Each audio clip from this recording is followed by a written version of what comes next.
Hi everyone, and welcome back to the CAD CAM course YouTube channel. In today's tutorial, we're going to model this Connecting Yoke Link. This exercise is designed as a practice session after watching Module 1, Lesson 6 and Lesson 7. All right, let's begin with Step 1. We'll start by modeling the main body shape.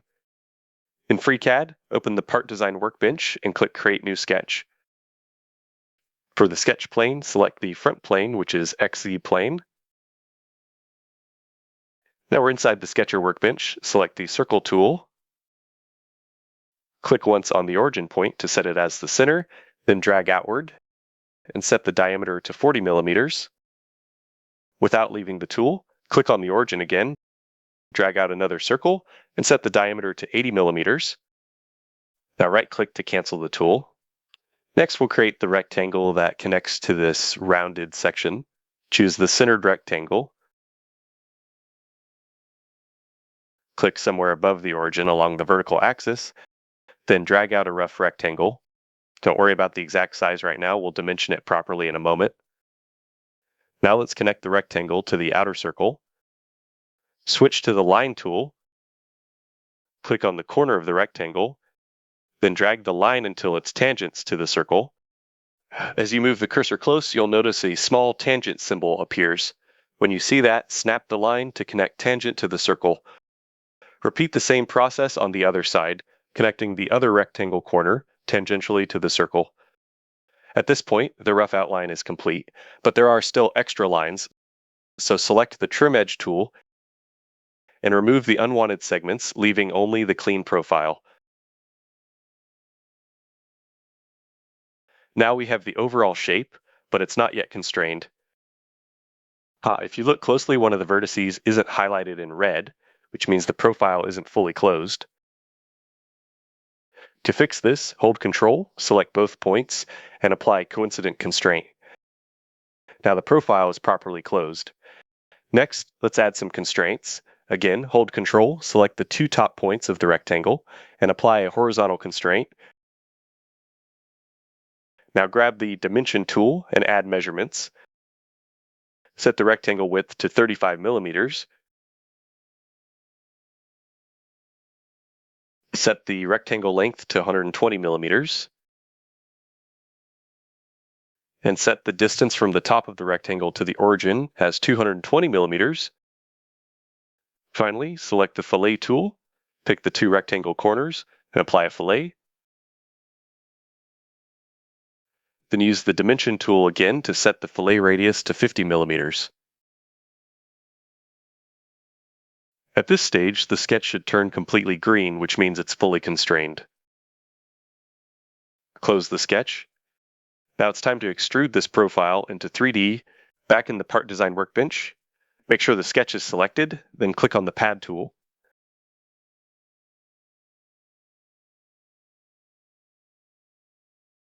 In the pad parameters, check the symmetric to plane option so the extrusion extends equally in both directions. Set the pad length to 80 millimeters. And that completes Step 1. The main body shape is now ready. Step 2, creating the holes and slots. Now that we have the main body shape, the next step is to add the holes and slots on the side, as shown in the drawing. Back in FreeCAD, click on Create New Sketch. And this time, select the YZ plane to sketch directly on the side face of the body. To make the sketching process easier, click on the View Section tool.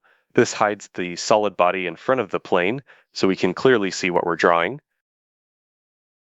Let's begin with the slot. Select the Slot tool and start drawing the slot on the vertical axis. Drag it along the vertical line so it remains vertically constrained, and then pull it outward. Right-click to cancel the tool once it is placed. Next, we'll create the rectangle below the slot. Choose the Centered Rectangle tool.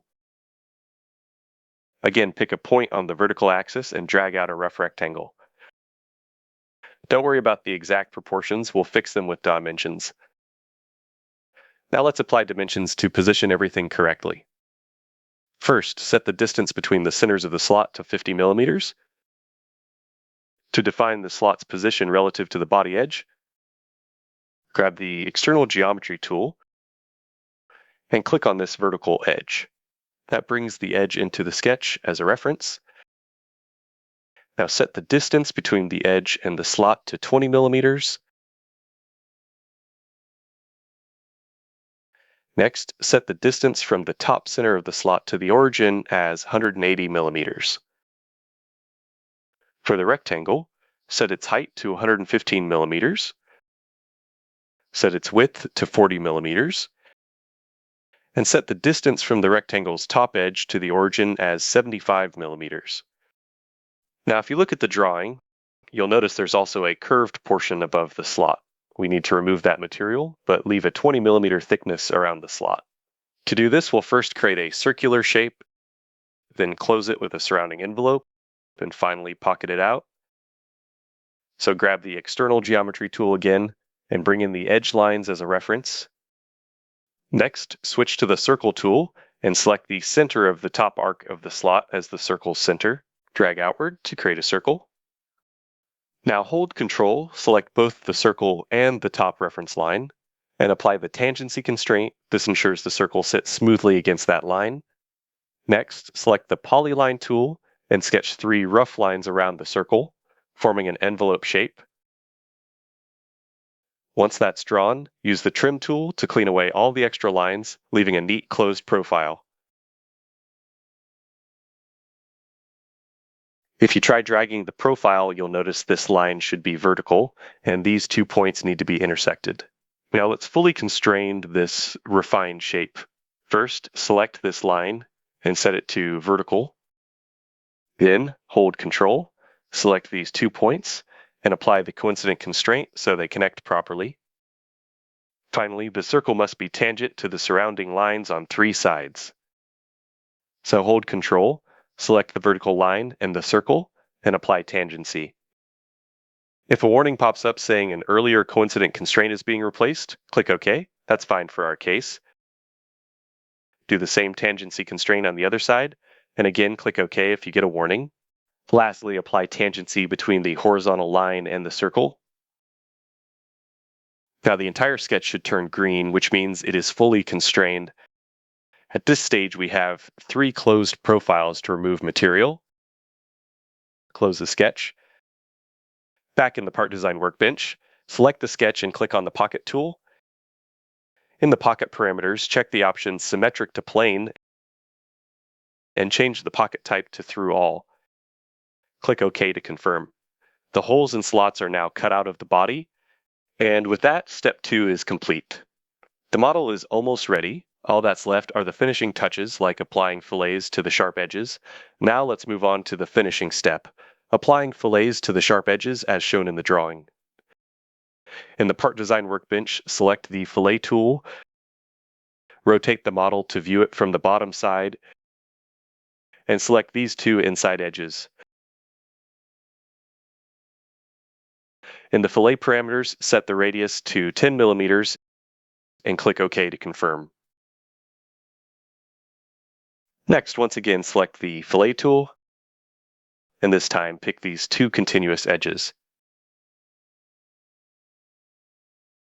Set the radius to 2 millimeters and click OK. That's it. The 3D model is now fully ready and complete. To prepare it for 3D printing, select the body in the model tree, go to File, Export, save the file in STL format. Finally, import the STL into the slicer software of your 3D printer, slice the model, and you're ready to 3D print it. And that brings us to the end of this tutorial. If you'd like to support my work and help me continue making high-quality FreeCAD tutorials, consider buying me a coffee on Ko-fi. Your support, no matter how small, goes a long way in helping me dedicate more time to creating detailed, beginner-friendly content for this community. You'll find the Ko-fi link in the description below, or use the Super Thanks feature right below this video. Thank you for your support. It truly means a lot.